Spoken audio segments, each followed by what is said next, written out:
নমস্কার বন্ধুরা, তুলসী কিচেনে আপনাদের আবারও স্বাগত জানাই। বন্ধুরা, আজকে আমি আপনাদের সাথে শেয়ার করব মাছের মাথা দিয়ে বাঁধাকপির রেসিপি।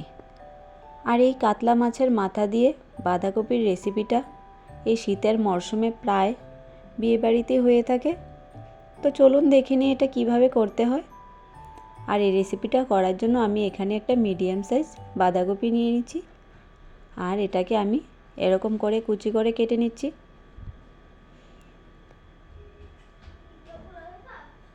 সবটা বাঁধাকপি আমি এরকম করে কুচি করে কেটে নেব। আর তার সাথে নিয়ে নিচ্ছি মটরশুঁটি, আর মটরশুঁটিগুলি আমি এরকম করে খোসা ছাড়িয়ে নিচ্ছি। এখানে আমি 200 গ্রাম মটরশুঁটি নিয়ে নিয়েছি।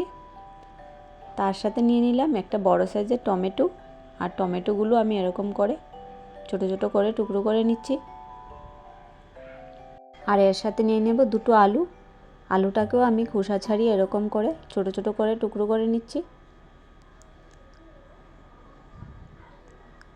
আর সবগুলো এখন আমি ভালো করে ধুয়ে নেব। প্রথমে আমি বাঁধাকপিটা ধুয়ে নেব, আর ধোয়ার জন্য এর মধ্যে দিয়ে দেব জল। আর আমি বেশি করে জলটা দিয়ে আমি ভালো করে কপিটাকে ধুয়ে নিচ্ছি। ধুয়ে আমি এটাকে একটা কুকারে দিয়ে দেব। আর কপিটা কুকারে দিয়ে তার সাথে দিয়ে দেব পরিমাণ মতো নুন। আর নুনটা দিয়ে ঢাকনাটা লাগিয়ে একটা সিটি আসলে আমি এটাকে অফ করে দেব। আর অন্য সাইডে আমি একটা কড়াই বসিয়ে দিলাম। আর কড়াইটা গরম হয়ে যাওয়ার পর তার মধ্যে দিয়ে দিলাম সরিষার তেল। আর তেলটা দিয়ে একটু গরম হয়ে যাওয়ার পর আলুগুলো দিয়ে তার মধ্যে নুন হলুদ দিয়ে আলুগুলোকে ভালো করে ভেজে নেব। আর আলুগুলো ওইদিকে ভাজা হতে হতে এখানে আমি একটা মশলা করে নিচ্ছি। আর মশলাটা পেস্ট করার জন্য আমি এখানে নিয়ে নিলাম আদা, 4টে কাঁচা লঙ্কা আর ছোট একটা পেঁয়াজ। এখন আমি এগুলোকে একটু ভালো করে মিহি করে বেটে নেব। দেখুন মশলাটা বাটা হয়ে গেছে। আর এদিকে আমার আলুগুলোও ভাজা হয়ে গেছে। এখন আমি আলুগুলো নামিয়ে নিলাম। আর ওই কড়াইতেই এখন আমি মাথাটাও ভেজে নেব। আর মাছের মাথাটা ভাজার জন্য এখানে আমি মাথাটাকে নুন হলুদ দিয়ে একটু ম্যারিনেট করে নিচ্ছি। ম্যারিনেট করে আমি এখন এটাকে কড়াইতে দিয়ে দিচ্ছি।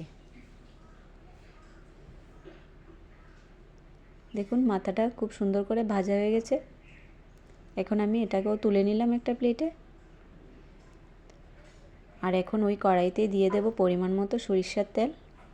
তেলটা দিয়ে এর মধ্যে দিয়ে দিলাম একটা শুকনো লঙ্কা আর দুটো তেজপাতা। এগুলো গরম হতে হতে ওইদিকে আমি কুকারটা খুলে দেখে নিচ্ছি। দেখুন কপিটা কত সুন্দর সেদ্ধ হয়ে গেছে। আর এদিকে এখন আমি একটু 5 ফোড়ন দিয়ে দিলাম ফোড়নের জন্য। তার সাথে দিয়ে দিলাম আগে থেকে বেটে রাখা মশলাটা। আর সাথে দিয়ে দিচ্ছি 1 চা চামচ জিরে গুঁড়ো, 1 চা চামচ ধনে গুঁড়ো, 1 চা চামচ নুন আর 1 চা চামচ হলুদ গুঁড়ো। সবগুলো মশলা দিয়ে আমি এটাকে ভালো করে ভেজে নিচ্ছি। দেখুন মশলাটা খুব সুন্দর ভাজা হয়ে গেছে। এখন আমি এর মধ্যে দিয়ে দিলাম আগে থেকে কেটে রাখা টমেটোগুলো। আর টমেটোটা একটু নাড়াচাড়া করে নিয়ে তার মধ্যে দিয়ে দেব মটরশুঁটি আর আগে থেকে ভেজে রাখা আলুগুলো। এখন আমি এগুলোকেও একটু মশলার সাথে নাড়াচাড়া করে নিচ্ছি। এই পর্যায়ে দিয়ে দেব আগে থেকে ভেজে রাখা মাছের মাথাটা। আর মাছের মাথাটা দিয়ে খুন্তির সাহায্যে এটাকে একটু ভেঙে নিলাম। এখন আমি দিয়ে দিচ্ছি আগে থেকেই সেদ্ধ করে রাখা কপিটা।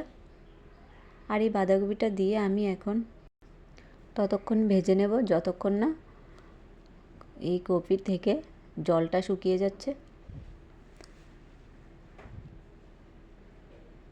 দেখুন এরকম করে নাড়াচাড়া করে ভালো করে এটাকে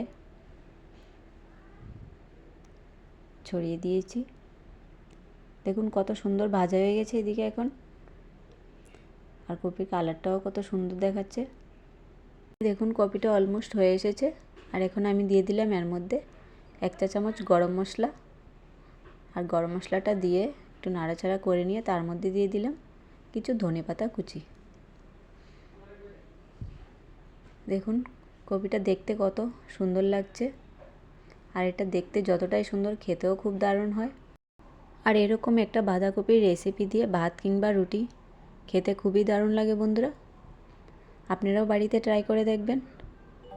তো বন্ধুরা, বাঁধাকপির এই রেসিপিটা আপনাদের কাছে কীরকম লেগেছে প্লিজ কমেন্ট করে জানাবেন। আর যদি ভালো লেগে থাকে লাইক, শেয়ার, কমেন্ট এবং সাবস্ক্রাইব করতে ভুলবেন না। ধন্যবাদ। ভালো থাকুন, সুস্থ থাকুন। Please subscribe my channel.